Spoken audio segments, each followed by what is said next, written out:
అండి, welcome to our channel Sita daily vlog. అందరూ ఎలా ఉన్నారండి? బాగున్నారా? నేను కూడా బాగానే ఉన్నా అండి. మీ అందరూ బాగుండాలని మనసారా కోరుకుంటున్నాను. ఈరోజు మెంతాకుతో పచ్చడి చేస్తున్నా.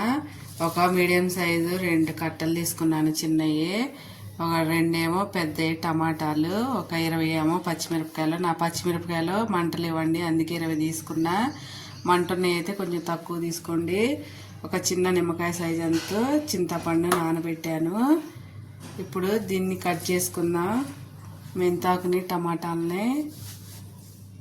పచ్చిమిరకాయలు ఇలా కట్ చేసి వేసుకుందామండి, లేకపోతే పేలుతాయి కదా.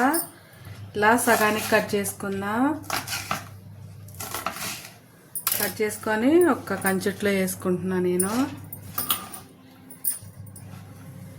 అలాగే మెంతాకు మరీ చిన్నగా కట్ చేసే పని లేదు, ఎందుకంటే వేపుతాం కాబట్టి ఇలా కట్ చేసుకుంటే సరిపోతుంది.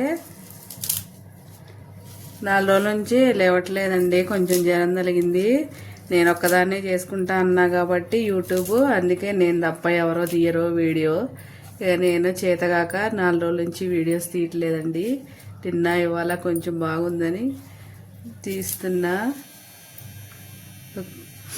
మెంతాకు కోసుకున్నాక టమాటాలు కూడా 2 ఇలా కట్ చేసుకుందాం.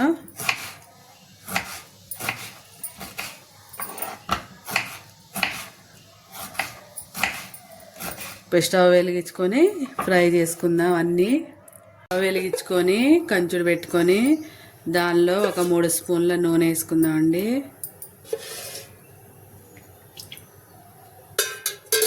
నూనె వేడయ్యాక 1 స్పూను మినపప్పు వేస్తున్నా. నేను ఎలా చేస్తానో అలాగే చేస్తున్నానండి. అలాగే 1/2 స్పూను జీలకర్ర వేయాక పచ్చిమిరపకాయలు కలవచ్చేలా ఫ్రై చేసుకున్నా. కొంచెం ఒక 4 ఏమో ఎండుమిరపకాయలు వేస్తున్నా. ఇవి కూడా ఇలాగా ఫ్రై చేద్దాం. పచ్చిమిరకాయలు ఫ్రై అయిపోయాక 2 ఏమో ఎల్లిపాయలు వేస్తున్నా.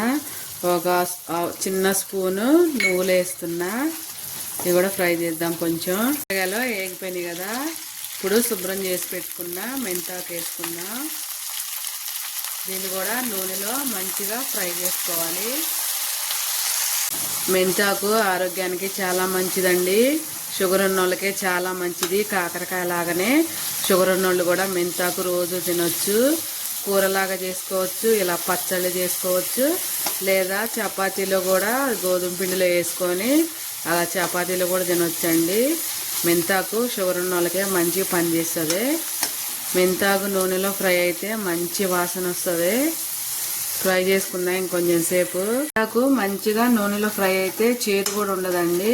ఇప్పుడు ఫ్రై అయిపోయింది. ఇదంతా ఒక గిన్నెలో తీసుకున్నా. గిన్నెలో తీసుకొని టమాటాలు ఫ్రై చేసుకున్నా. కంచుల్లో కట్ చేసి పెట్టుకున్నా టమాటా వేసుకున్నా.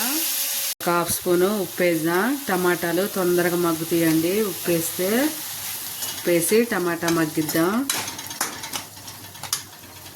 కొంచెం మగ్గాక 1/2 స్పూన్ పసుపు వేద్దాం. అలాగే నానబెట్టుకున్న ఒక చిన్న నిమ్మకాయ సైజ్ అంతా చింతపండు కూడా వేసి ఇందులోనే ఉడికిద్దాం. టమాటాలోనే చింతపండు ఉడికించుకుంటే తొందరగా కలిసిపోతుందండి. టమాటాలు ఇలా ఉడికేటప్పుడు ఇలా గంటతో ఇలా అనుకుంటే తొందరగా మెల్ట్ అయిపోతాయండి. ఇలా గంటతో ఇలా కిందకి నొక్కుంటే తొందరగా మెల్ట్ అవుతాయి. కొంచెం సేపు ఉడకాలి. టమాటా ఎట్టా మంచిగా మెల్ట్ అవ్వాలండి. టమాటా మొత్తం ఉడకపోయినా పచ్చి వాసన వస్తుంది.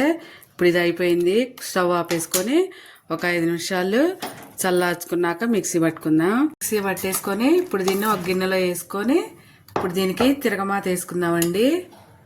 ఇచ్చి ఒక గిన్నె పెట్టుకుందాం. ఇప్పుడు ఇందులో 2 స్పూన్ల నూనె వేస్తున్నా.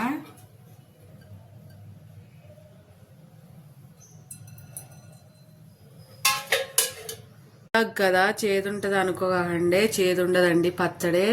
టమాటా వేసి కూరలాగా చేస్తే కొంచెం ఎక్కడో చేదు తగులుతుంది, కానీ పచ్చడి చేదు ఉండదండి.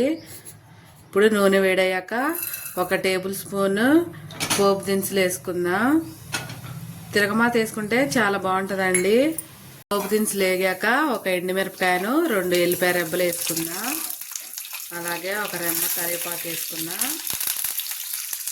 పోపు వేగిపోయింది. ఇప్పుడు స్టవ్ ఆపేసి ఒక 2 నిమిషాలు ఉంచుకుందామండి. వేడి కొద్దిగా తగ్గనిద్దాం. వేగిపోయిన పోపుని ఇప్పుడు పచ్చట్లో వేసుకుందాం. అంతేనండి, అయిపోయింది మెంతి కూర పచ్చడి. ఇది షుగర్ పేషెంట్లకి చాలా మంచిదండి. ఒకసారి ట్రై చేయండి. ఈ పోపునంతా ఇప్పుడు పచ్చట్లో ఇలా కలిపేసుకోవాలి. అంతే, ఎంతో టేస్టీ అయినా ఆరోగ్యానికి చాలా మంచిది. మెంతి కూర పచ్చడి రెడీ. ఈ వీడియో ఇంతేనండి. నా వీడియో కనుక నచ్చితే ఒక లైక్ కొట్టండి. ప్లీజ్ నా ఛానల్ని సబ్స్క్రైబ్ చేసుకొని నాకు సపోర్ట్ చేయండి ఫ్రెండ్స్. ఉంటానండి, బాయ్.